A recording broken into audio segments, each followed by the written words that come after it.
Oke, kembali lagi bersama saya di channel Sandri Official.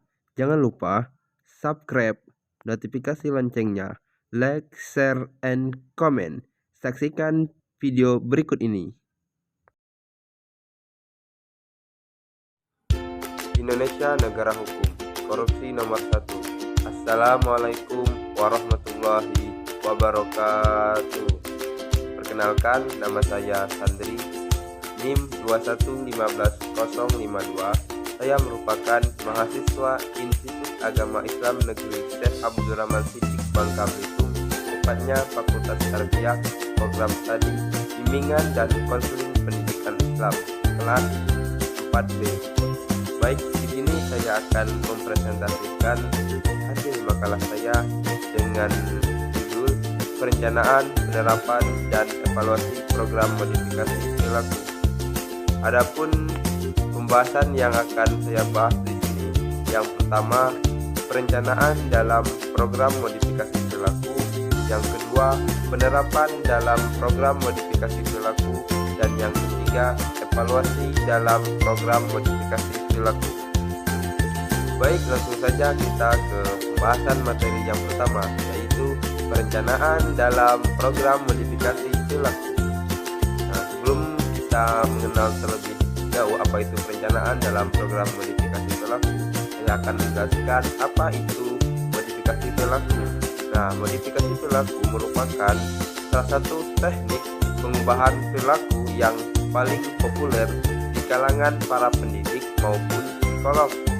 Dalam ilmu psikologi, perilaku bermasalah pada anak dapat dikelola dan ditangani melalui program modifikasi perilaku. Sedangkan menurut Nielsen Bergo, modifikasi perilaku berguna untuk membantu manusia dalam mengubah perilaku mereka dengan tujuan untuk memperbaiki beberapa aspek dari kehidupan manusia tersebut. Nah, adapun fokus tujuan dalam program modifikasi perilaku menurut Webb dan McEshin terbagi menjadi dua strategi umum. Yang pertama, mengurangi perilaku bermasalah atau meningkatkan perilaku lain agar perilaku bermasalah tersebut dapat dikurangi. Sedangkan menurut Gordon dan Winston menjelaskan bahwa modifikasi perilaku adalah cara-cara yang dapat digunakan untuk mengubah perilaku, baik perilaku covert atau aktivitas internal yang tidak nampak atau dapat diobservasi orang lain, maupun overt atau perilaku yang nampak dengan suatu perilaku yang berlebihan atau eksesif, ataupun perilaku yang kurang atau defisit. Artinya, perilaku yang berlebihan akan dikurangi, sedangkan perilaku yang kurang akan ditingkatkan. Lebih lanjutnya dijelaskan juga bahwa modifikasi perilaku adalah suatu teknik yang terdiri dari serangkaian prosedur yang ditujukan untuk mengatasi perilaku bermasalah dan mempertahankan perilaku yang diharapkan.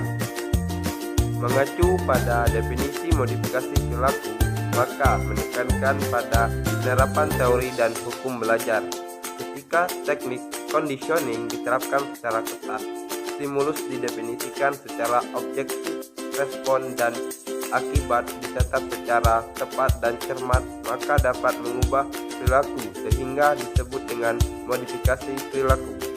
Terdapat dua konsep dasar dalam modifikasi perilaku, yaitu perilaku sebagai hasil belajar dan pendekatan simptomatis. Perilaku sebagai hasil proses belajar menyatakan bahwa sebagian besar perilaku maladaptif atau simptom-simptom kelainan sampai tingkat tertentu diperoleh sebagai hasil proses belajar. Pendekatan simptomatis dalam modifikasi perilaku berawal dari praktik penelitian laboratorium. Perubahan perilaku dalam modifikasi perilaku tidak hanya memfokuskan pada perilaku defisit, namun juga dapat diterapkan pada peningkatan perilaku, pemeliharaan perilaku, maupun perkembangan atau perluasan perilaku. Dalam modifikasi perilaku, peningkatan perilaku dapat dilakukan untuk menciptakan perilaku baru atau meningkatkan perilaku yang sudah terbentuk namun masih perlu ditingkatkan, baik dari segi frekuensi, intensitas dan lamanya perilaku itu muncul. Sedangkan pemeliharaan perilaku bertujuan agar perilaku yang sudah terbentuk tidak hilang atau berkurang frekuensi, intensitas, dan durasi perilaku itu muncul. Modifikasi perilaku memiliki karakteristik di dalamnya, di antaranya yang pertama, memberikan penekanan yang kuat dalam mendefinisikan masalah berdasarkan perilaku yang dapat diukur dengan cara tertentu. Yang kedua, modifikasi perilaku merupakan prosedur dan teknik penanganan cara-cara mengubah lingkungan individu untuk membantu berfungsi secara penuh. Yang ketiga, modifikasi perilaku merupakan metode dan alasan yang dapat dideskripsikan secara tepat dan detail. Yang keempat, modifikasi perilaku merupakan teknik modifikasi perilaku yang seringkali dapat langsung diaplikasikan individu dalam kehidupan sehari-hari. Yang kelima, modifikasi perilaku merupakan teknik dan prosedur yang dikembangkan dari riset dasar dan terapan dan prinsip-prinsip pengkondisian operan dan pengkondisian Pavlovian. Yang keenam, modifikasi perilaku menekankan pembuktian ilmiah bahwa intervensi atau penanganan tertentu terhadap perilaku harus menghasilkan perubahan perilaku yang terukur. Yang ketujuh, modifikasi perilaku memberikan penghargaan yang tinggi kepada semua pihak yang terlibat dalam program modifikasi perilaku. Howard dan Osborne memberi batasan modifikasi perilaku sebagai penggunaan secara sistematik teknik conditioning pada manusia untuk menghasilkan perubahan frekuensi perilaku sosial tertentu atau tindakan mengontrol lingkungan perilaku tersebut.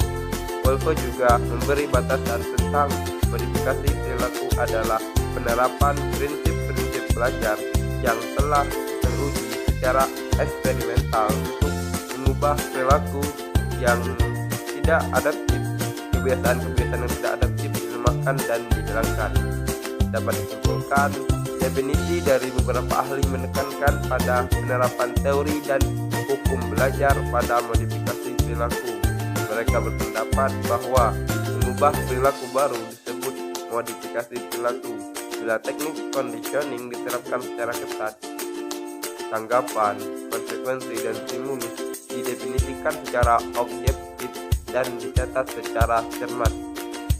Dari pendapat beberapa ahli di atas juga nampak dua hal pokok dalam modifikasi perilaku, di antaranya yang pertama, adanya penerapan prinsip-prinsip belajar.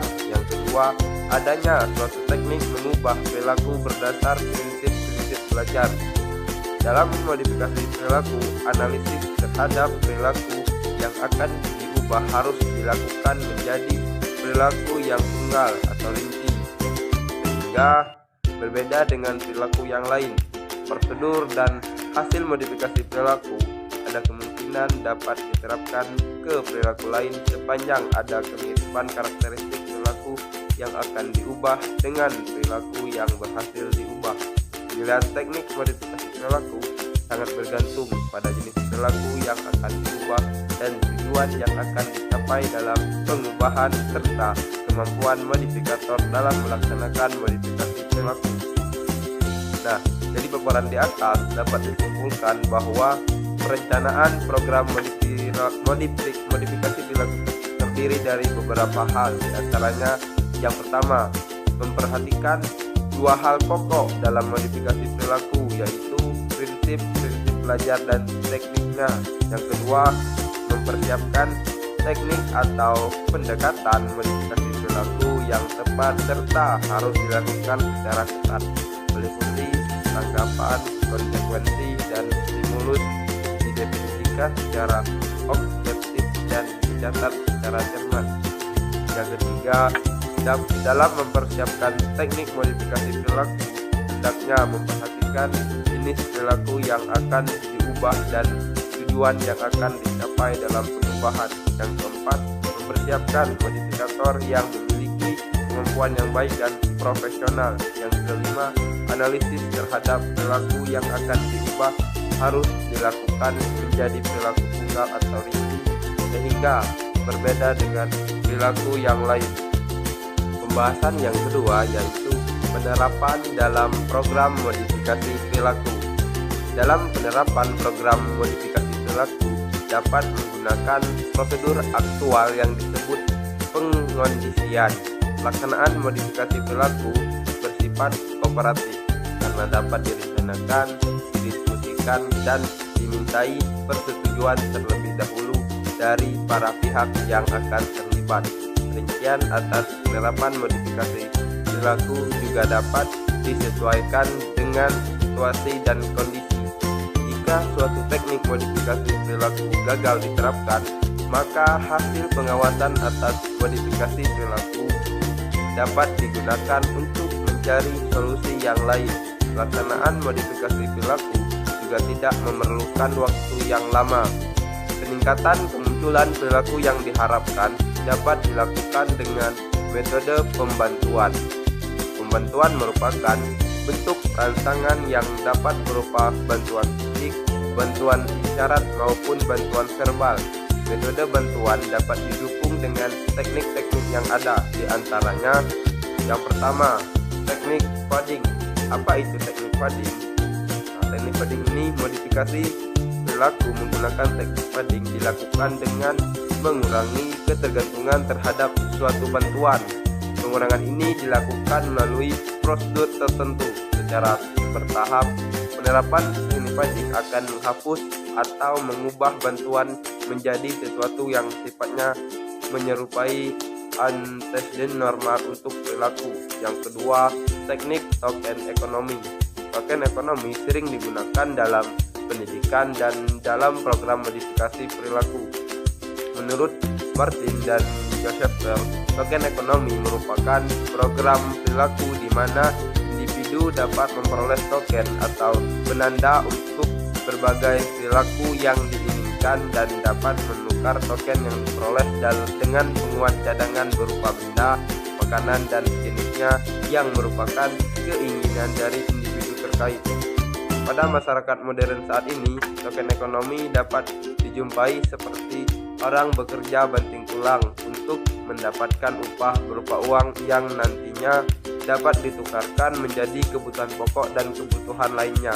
Penerapan token ekonomi pada anak dengan tujuan meningkatkan semangat dan membangkitkan motivasi anak dapat dilakukan oleh guru dengan bantuan orang tua. Skema penerapan token ekonomi sebagai berikut. Yang pertama, tugas plus kedisiplinan token. Tugas pertama plus kedisiplinan token. Token yang diperoleh ditukarkan reinforcement atau penguatan. Yang ketiga, teknik penguatan positif. Teknik penguatan positif merupakan teknik modifikasi perilaku yang dapat meningkatkan kemungkinan terjadinya perilaku yang diharapkan di masa depan.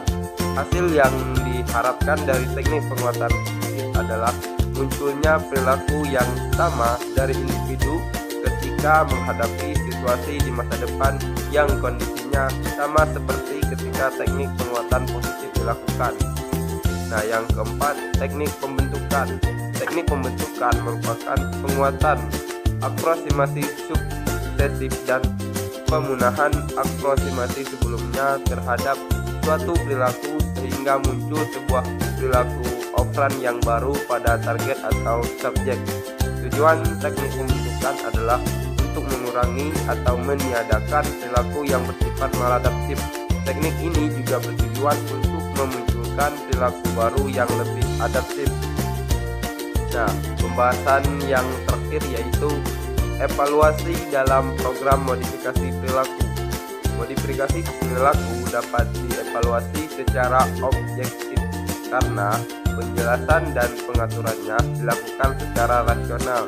Untuk mengevaluasi perubahan pada individu, maka diperlukan pendekatan modifikasi perilaku yang tidak pernah lepas dari mata. Menurut Martin dan Bell, asesmen perilaku meliputi proses pengumpulan dan analisis terhadap data atau informasi untuk beragam tujuan. Di antaranya, yang pertama, mengidentifikasi perilaku target, yaitu perilaku yang menjadi sasaran. Yang kedua, kedua, mengidentifikasi munculnya penyebab-penyebab perilaku tertentu. Yang ketiga, menentukan metode intervensi yang dilakukan. Yang keempat, mengevaluasi hasil treatment. Kemudian, proses modifikasi perilaku dapat dikatakan berhasil apabila melalui fase-fase dalam program modifikasi perilaku. Di antaranya yang pertama, screening atau intake phase merupakan fase awal pertemuan antara klien dan terapis. Pada fase ini, terapis memberikan kesempatan pada klien untuk mengisi formulir atau wawancara guna mendapatkan informasi umum mengenai si klien. Selain itu, juga mengumpulkan informasi mengenai peristiwa yang dialami klien sehingga mendorongnya untuk menemui terapis. Pada tahap ini juga, terapis memberikan informasi kepada si klien mengenai kode etik profesi dan layanan-layanan yang akan mereka berikan, menimbang apakah klien datang pada terapis yang tepat, mendeteksi tingkat permasalahan dan kategori klien, mengumpulkan data melalui tes psikologi yang akan memperkuat diagnosa, dan untuk menentukan perilaku mana yang perlu diukur baseline-nya. Yang kedua, baseline. Baseline ini merupakan fase penilaian awal terhadap perilaku klien, dilakukan dengan beberapa kali melakukan pengukuran terhadap sampel perilaku pada situasi yang berbeda-beda. Pengukuran dihentikan apabila hasil pengukuran menunjukkan hasil yang konsisten. Pada fase ini, terapis juga melakukan pengamatan dan penilaian terhadap lingkungan tempat di mana klien hidup sehari-hari sehingga dapat mengumpulkan informasi mengenai faktor-faktor apa saja yang mungkin potensial mendukung atau menghambat proses modifikasi perilaku terhadap klien. Setelah diamati, terapis dapat memprediksi variabel apa saja yang perlu dikontrol untuk mencapai tujuan modifikasi perilaku. Nah, yang ketiga ada treatment. Setelah baseline dilakukan, terapis memperoleh data yang lebih lengkap mengenai klien. Idealnya pada saat ini terapis mulai merancang program modifikasi perilaku yang tepat bagi klien pada masalah-masalah kesulitan belajar, umumnya program dan bentuk latihan atau program pengajaran, umumnya program dalam bentuk latihan ataupun program pengajaran. Untuk masalah-masalah klinis atau komunitas, program yang lebih sering diusulkan adalah terapi atau intervensi komunitas. Dalam modifikasi perilaku, beberapa metode dapat disarankan pada beberapa klien dengan masalah-masalah tertentu. Namun demikian, selama metode ini diterapkan, sebagaimana pendekatan perilaku lainnya, asesmen tetap harus terus-menerus dilakukan. Yang keempat, tindak lanjut. Fase tindak lanjut dilakukan untuk mengevaluasi mengenai keberlangsungan suatu perubahan perilaku tertentu. Bila perubahan tersebut dapat bertahan selama periode tertentu, mengikuti perubahan perilaku yang terjadi setelah klien dikenai metode modifikasi perilaku, maka dapat disimpulkan bahwa metode tersebut efektif.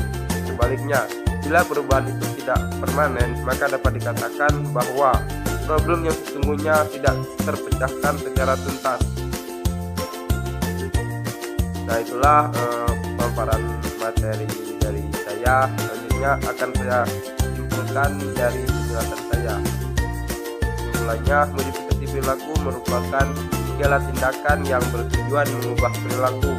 Dalam penerapan modifikasi perilaku dapat dilakukan menggunakan prosedur aktual yang disebut pengondisian. Pelaksanaan modifikasi perilaku bersifat kooperatif karena dapat direncanakan, didiskusikan, dan dimintai persetujuan terlebih dahulu dari para pihak yang akan terlibat.